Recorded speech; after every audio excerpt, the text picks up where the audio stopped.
পাশাপাশি দুটো গ্রাম, একটার নাম লালগ্রাম, অন্যটার নাম নীলগ্রাম।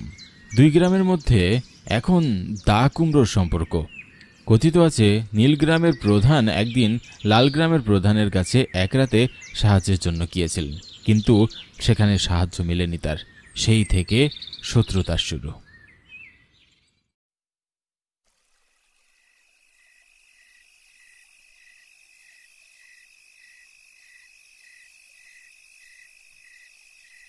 তোর গ্রামের নামটা কি জানো? নীলগ্রাম। অদ্ভুত নাম তো। নীল চাষ হতো নাকি? তা জানি না, গ্রামের পাশে আরেকটা গ্রাম আছে, নাম হচ্ছে লাল গ্রাম। সেই গ্রামের সাথে আমাদের বেশ শত্রুতা। লাল গ্রামের সাথে অদ্ভুত এক ঘটনা রচিত আছে। কি বলিস, পুরো গ্রামের মানুষের সাথেই একে অন্যের সাথে শত্রুতা? অনেকটা তাই বলতে পারিস। এক গ্রামের লোক যদি অন্য গ্রামে চলে যায় তাহলে আর রক্ষে নেই। তাই নাকি? আমার তো বিশ্বাসই হচ্ছে না। তা এই শত্রুতার শুরুটা কোথায়? বহু বছর আগে নীলগ্রামের প্রধান গিয়েছিল লাল গ্রামের প্রধানের কাছে কোনো একটা সাহায্যের জন্য, কিন্তু লাল গ্রামের প্রধান সেটা করেনি। সেই থেকে দ্বন্দ্বের শুরু, আর সেটাই এখনো চলছে। সেটা নিরসনের চেষ্টা করা হয়নি? না রে, সবচেয়ে বড় কথা, কেউ নিরসনের জন্য চেষ্টা করেনি। আচ্ছা, যদি ভুল করে আমরা লাল গ্রামে চলে যাই তখন? ভালাই ষাট, এই কথা মুখে মানিস না। তুই তো অনেকদিন বাদে এখানে আসলি, তোর গ্রামের অবস্থা সব চেনা আছে তো? ধর, রাস্তা চেনার কি দরকার? ওই তো একটা অটো আসছে, ওখান থেকে অটো নিয়ে সোজা নীলগ্রামে চলে যাব।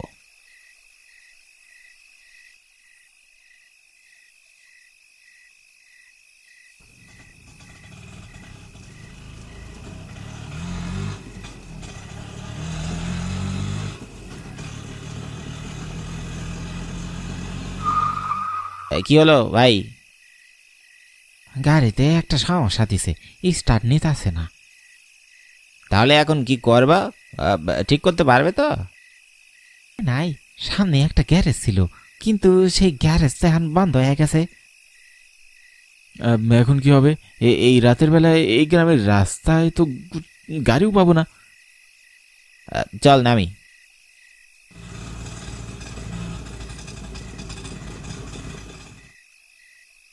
গাড়ি তো চলছে, আপনি আমাদের মিথ্যা বললেন কেন? আর এখানে থামলেন কেন? আমরা যাবো কিভাবে? অব্র বুঝতে পারল না তাদের সাথে কি হচ্ছে, কিন্তু সত্যি কথা বলতে সেই অটোওয়ালা ছিল লাল গ্রামের। সে অব্রকে চিনতে পেরেছে। সে ইচ্ছা করে অব্রকে লাল গ্রামে নামিয়ে দিয়ে যায়। অব্রের চেঁচামেচির কোনো উত্তর অটোওয়ালা দিল না। তোদের গ্রামে বুঝি এসব হয়? লজ্জায় মাথা নিচু করে যায় অব্র। সে বিষয়টা কাটানোর চেষ্টা করে। হতে পারে অটোওয়ালা রাত করে গ্রামের রাস্তায় যেতে ভয় পাচ্ছিল। হয়েছে, আর বুঝতে হবে না। এখন কি করবি? হেঁটে রওনা দিবি? গ্রাম পর্যন্ত যেতে কতক্ষণ লাগবে? যতদূর মনে পড়ে, অটো করে যেতে গেলেও তো 1.5 ঘন্টা লাগে। সেখানে হেঁটে যেতে তো আরো অনেক সময় লাগবে। এত রাতে হেঁটে রওনা দেওয়া কি উচিত হবে? তাহলে আশেপাশে কোথাও থাকার জায়গা খুঁজি।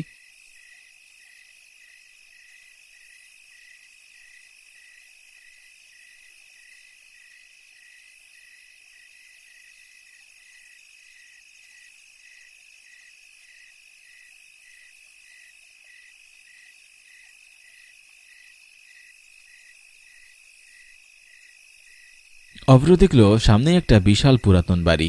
বাড়িটার বেহাল দশা। বোঝাই যাচ্ছে একসময় এই বাড়িটা রাজকীয় ভঙ্গিতে থাকলেও অনেকটা অযত্নয় এটা এমন হয়ে গেছে। কোনো মেরামতের ব্যবস্থা হয়নি।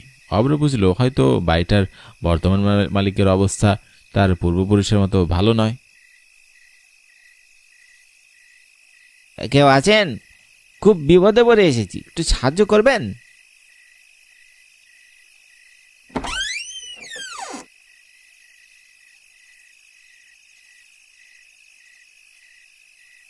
কি যাই? দেখুন, আমরা খুব বিপদে পড়ে এসেছি।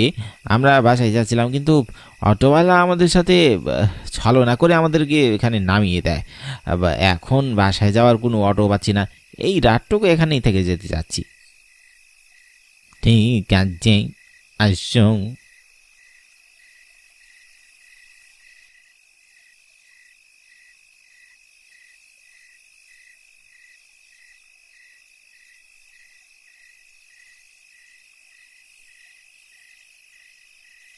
আহ, আপনাকে অশেষ ধন্যবাদ দাদু, আমাদের মতো দুটো অপরিচিত মানুষদের সাহায্য দেওয়ার জন্য। না না, ঠিক আছে, তোমরা বসো, আমি বরং তোমাদের খাওয়ার ব্যবস্থা করি। না না দাদু, আপনি ব্যস্ত হবেন না। তা বললে কি হয়? আজকে তুমি আমাদের মেহমান, এত বড় রাতটা কি না খাইয়ে রাখতে পারি? ভদ্রলোক উঠে রান্নাঘরের দিকে চলে গেলেন। এই বিশাল বড় বাড়িতে তিনি একা ছাড়া আর কেউ থাকেন না, তাই সবকিছু তাকেই সামলাতে হয়। আর কেউ থাকে না এখানে? না, ছেলে শহরে থাকে আর মেয়ের বিয়ে হয়ে গেছে। ছেলেও শহরে নিজের সংসার গুছিয়ে নিয়েছে। আপনার স্ত্রী? সে মারা গেছে বছর কয়েক হলো। ভীষণ মায়া হলো দুজনের। এই বিশাল বাড়িতে একাকী একটা বৃদ্ধ মানুষ থাকে, ভাবতেও অবাক লাগছে। আচ্ছা, লালগ্রাম আর নীলগ্রামের সম্পর্কে শুনেছেন? শুনেছি দুই গ্রামের মধ্যে দা কুমড়োর সম্পর্ক। এক গ্রামের লোক অন্য গ্রামের কাউকে সাহায্য করতেই চায় না। শুনেছি বই কি।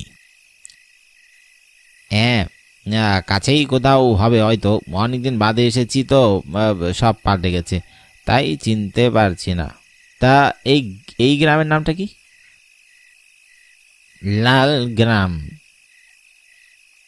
আস্তে খাও। তোমার পূর্বপুরুষ সেখানে সাহায্যের জন্য এসেছিলেন, কিন্তু সাহায্য পাননি। এরপর একদিন তোমাদের বাড়িতে আমার দাদুর বাবা আর দাদুকে নেমন্তন্ন করা হয়েছিল। তারা ভেবেছিল সব বুঝি ঠিক হয়ে গেছে। আমার দাদু তখন যুবক, 10 বছরের এক সন্তান আছে তার। দাদু গেলেন নেমন্তন্ন রক্ষা করতে, সেই দাওয়াতেই ভাতের সাথে বিষ মিশিয়ে মেরে ফেলে আমার দাদুকে। আপনি কি আমাদের ভাতের সাথে বিষ মিশিয়ে রেখেছেন?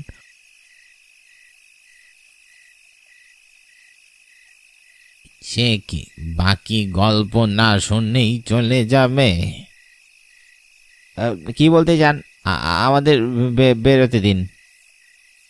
যেদিন রাতে তোমার দাদু বিপদে পড়ে এসেছিলেন, সেদিন রাতেই আমাদের ঘরে ডাকাত পড়েছিল। তারা লুকিয়েছিল ঘরের ভিতর। ডাকাত সর্দার তাকে চলে যাওয়ার জন্য বলতে বলে আমার দাদুর বাবাকে। কিন্তু আমি যতদিন জেনে এসেছি, আপনার পূর্বপুরুষ অনেক অহংকার দেখিয়ে বের করে দিয়েছিল। সত্যি গল্পটাই তোমরা ভিন্ন ভিন্ন ভাবে জেনে এসেছ, আর বছর ঘুরতেই সেটা ডালপালা গজায়। আর এরপর কি হলো সেটা তো জানোই। তুই যে নীলগ্রামের গ্রাম প্রধানের বংশধর, এটা আগে কখনো জানতিস না? ওকে আমি দেখেই চিনতে পেরেছিলাম। বয়স হয়ে গেলেও স্মৃতিশক্তি কিছুটা এখনো ভালোই আছে। আর ওই অটোওয়ালা আমাদের ইচ্ছা করে লাল গ্রামে নামিয়ে দিয়ে গেল। হয়তো ভেবেছে আমি ওই নীলগ্রাম প্রধানের বংশধরকে পেলে প্রতিশোধ নিব, তাই ইচ্ছা করে আমার বাড়ির সামনে নামিয়ে দিয়ে গেছে। আপনি কি আমাদের মেরে ফেলবেন? আপনি কি খাবারে বিষ মিশিয়েছেন? না, বিষ মিশালে এতক্ষণে সেটার প্রভাব শুরু হয়ে যেত। তোমাদের আমি কিছু করব না। আমি চাই দুই গ্রামের মধ্যকারী রাগারাগি আর হিংসেটা বন্ধ হোক।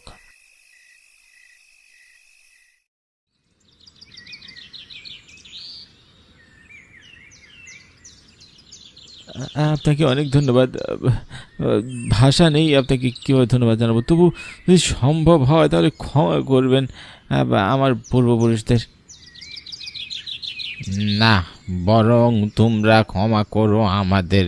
সেদিন রাতে তোমার পূর্বপুরুষকে আমরা আশ্রয় দিতে পারিনি। আর সেটা তো এখন পুষিয়ে দিলেন, গত রাতে আমাদের আশ্রয় দিয়ে।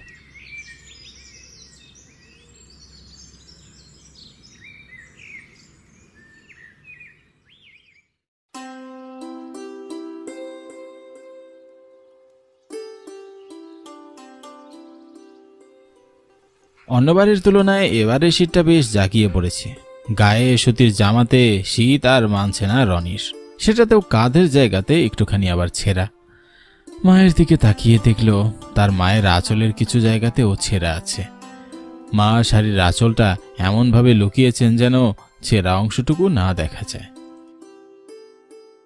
তোর জামাটা ছিঁড়ে গেছে খোকা, এবার দেখি তোকে একটা নতুন শার্ট কিনে দিব। সত্যি বলছো মা? না মা, থাক, আগে তোমার জন্য একটা সোয়েটার কিনবো, টাকা জমলে তারপর না হয় আমার জন্য শার্ট কিনবো। ধুর পাগল ছেলে, আমার যেই শাড়ি আছে সেটা দিয়েই আরো 2টি বছর চলে যাবে। তাছাড়া এই বয়সে আর নিত্য নতুন শাড়ি পরার চাইতে তোর গায়ে নতুন জামা দেখলে আমার চোখ আরাম দিবে রে খোকা। আমি তোমায় সোয়েটার কিনে দেবো মা। আচ্ছা বাবা, দিস। এবার আমি বেরোই, কাজে দেরি হয়ে যাচ্ছে।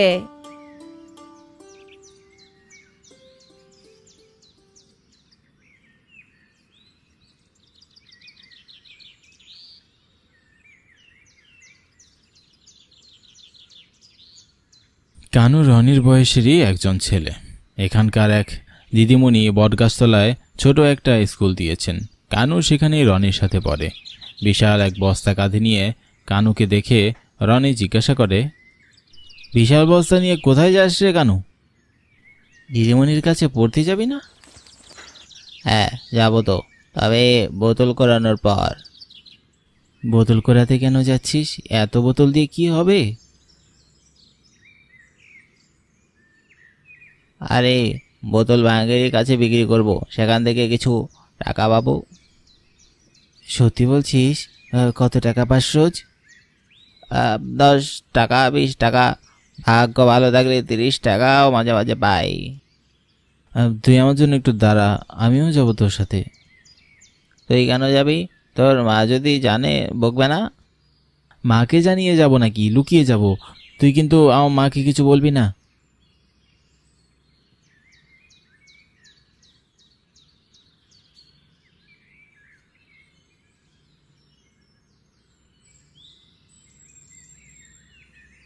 চল, বোতল করিয়ে এসে দিদিমণির কাছে পড়তে যেতে হবে। ঠিক আছে।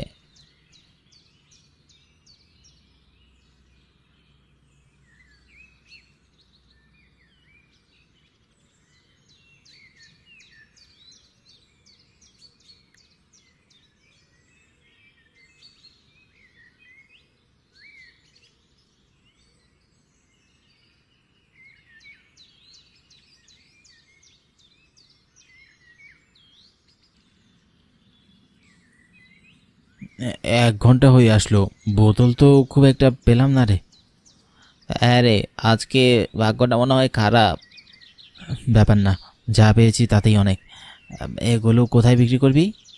চল আমার সাথে চল, আমার পরিচিত এক ভাঙ্গারির দোকান আছে।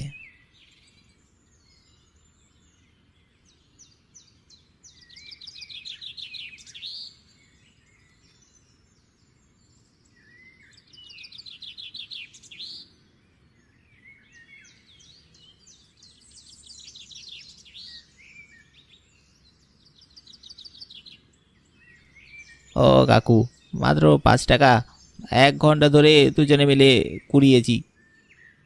সে তোরা 1 ঘন্টা ধরে কুড়োস আর 10 ঘন্টা ধরে কুড়োস, তাতে আমার কি যায় আসে? হ্যাঁ, কতটুকু জিনিস এনেছি সেটাও তো গুরুত্বপূর্ণ নাকি? এই অল্প জিনিসে 5 টাকা দিয়েছি, এটাই ঢের। এখন যা দেখিনি। আর একটা টাকা দাও না গো কাকু, দুজনে 3 দিন করে ভাগ করে নিতাম। রনির কথাটা শুনে কেমন যেন মায়া হয় দোকানদারের, আর একটা টাকা বের করে দিয়ে সে বলল, আচ্ছা ঠিক আছে, নে এই 1 টাকা। দেখ এরপর থেকে লোহার জিনিসপত্র জোগাড় করতে পারিস কিনা, সেসবের জন্য ভালো দাম পাবি। হ্যাঁ,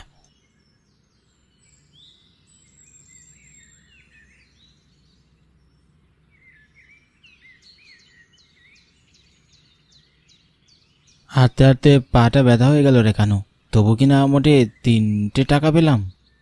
তোর খুব কষ্ট হচ্ছে রে, তাই না? তোকে আর আসতে হবে না, তোর মা যা করে তা দিয়ে তো তোর দিন ভালোই চলে যাচ্ছে। আমারটা দেখ, মা অসুস্থ হয়ে বিছানায় পড়ে আছে, কাজে যেতে পারছে না দেখে আমি বেরোয়েছি।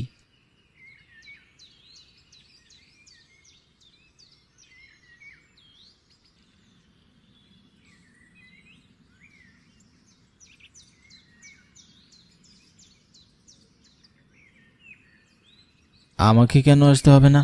অবশ্যই আমি আসব, আমার কোনো কষ্ট হচ্ছে না। ঠিক আছে, তা এই টাকা দিয়ে কি করবি তুই? সোয়েটার কিনবো। এই 3 টাকা দিয়ে সোয়েটার কেনা যায় নাকি? পাগল হয়েছি? আমি কি 3 টাকা দিয়ে সোয়েটার কেনার কথা বলেছি? আমি টাকাগুলো জমাবো, 500 টাকা হলে একটা সোয়েটার কিনবো মায়ের জন্যে। 500 টাকায় সোয়েটার হবে না? কি জানি, আমি কি কখনো সোয়েটার কিনেছি নাকি? আচ্ছা, এবার পড়তে চল, দেরি করলে আবার বকুনি খেতে হবে।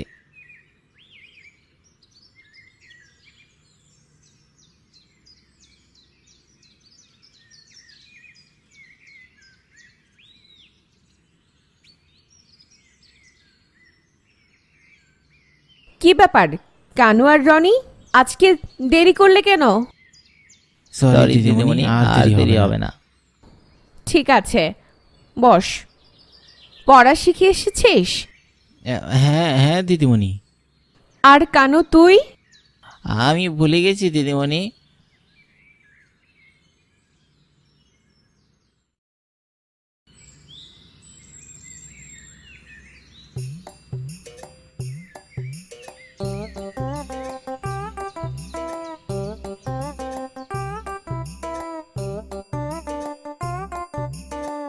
রনি, রনি, যাবি না আজকে? হ্যাঁ যাব। দাঁড়া, বস্তাটা নিয়ে আসি।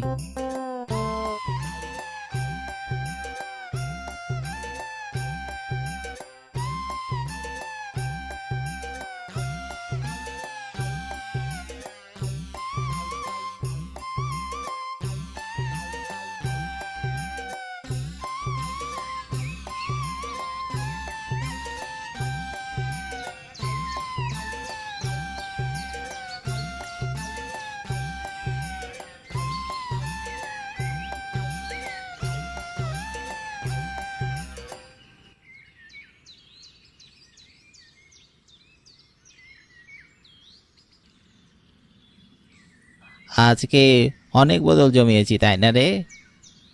হ্যাঁ, আজকে নিশ্চয়ই বেশি টাকা পাওয়া যাবে। হ্যাঁ, 30 টাকা তো পেয়েই যাবো বল।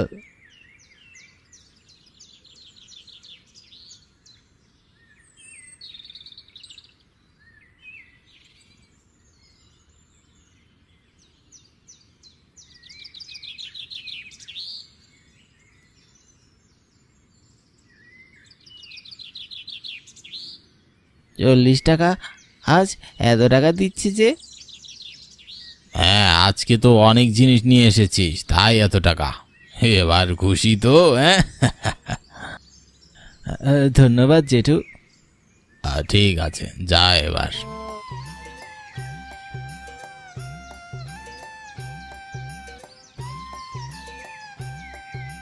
চল আজকে সিঙ্গারা খাই। না রে, আমি খাবো না। এই বদল করানোর পুরো টাকাটাই আমি সোয়েটার কেনার জন্য রেখেছি, এখান থেকে খরচ করব না। তুই খা।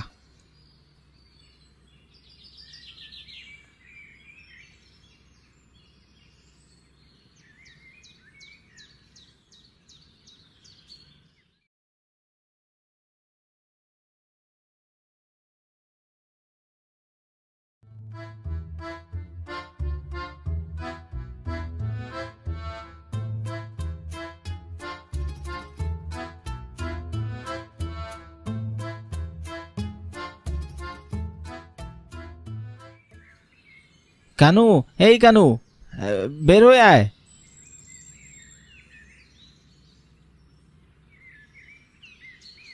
কি হয়েছে রে?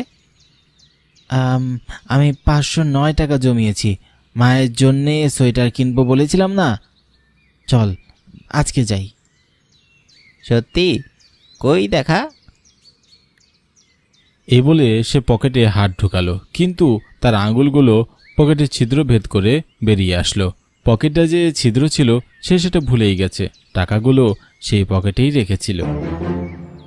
টাকাগুলো পড়ে গেছে, আমার এত কষ্টে জমানো টাকা, এখন আমি সোয়েটার কিনবো কি করে?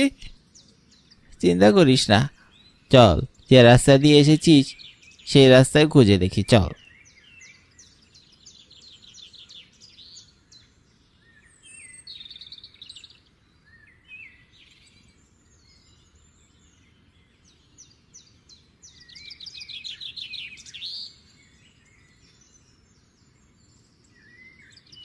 টাকাটা যে পাওয়া যাবে না সেটা তো জানা কথা, আর খুঁজে লাভ নেই, কেউ হয়তো কুড়িয়ে নিয়েছে।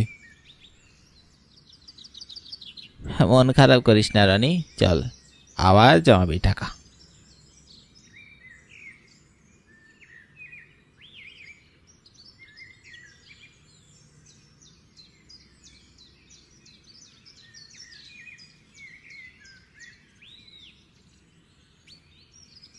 কানু, রনি আসেনি?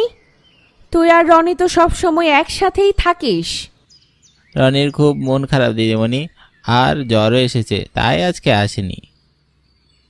শিকিরে, কি হয়েছে?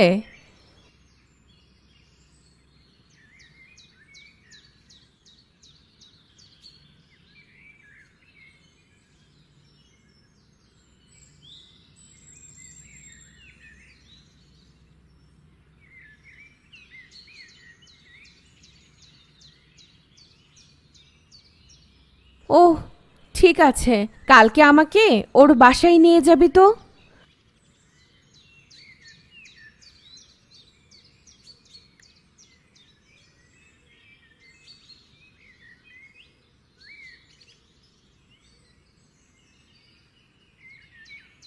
রনি, কিরে, আজ আসলি না কেন? ও দিদিমণি, আপনি দেখুন না ছেলেটার ভীষণ জ্বর, কেন যে এই সময়ে জ্বর আসলো? ওটা ওর শরীরের জ্বর নয় মাসি, ওটা ওর মনের জ্বর। মনের জ্বর মানে?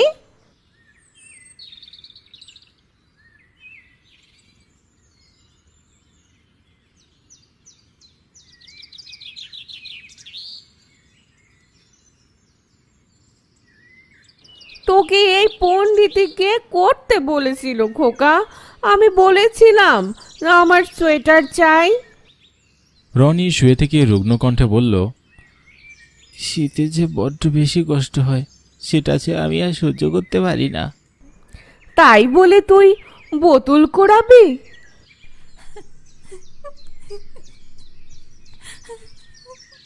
এটা আপনার জন্য, এখানে দুটো সোয়েটার আছে, একটা আপনার আর একটা রনির। তোমাকে তোমাকে ধন্যবাদ দিদিমণি। হয়েছে, আর পাকনামো করতে হবে না, আর মায়ের কাছে কখনো সত্যি লুকাবি না। ঠিক আছে।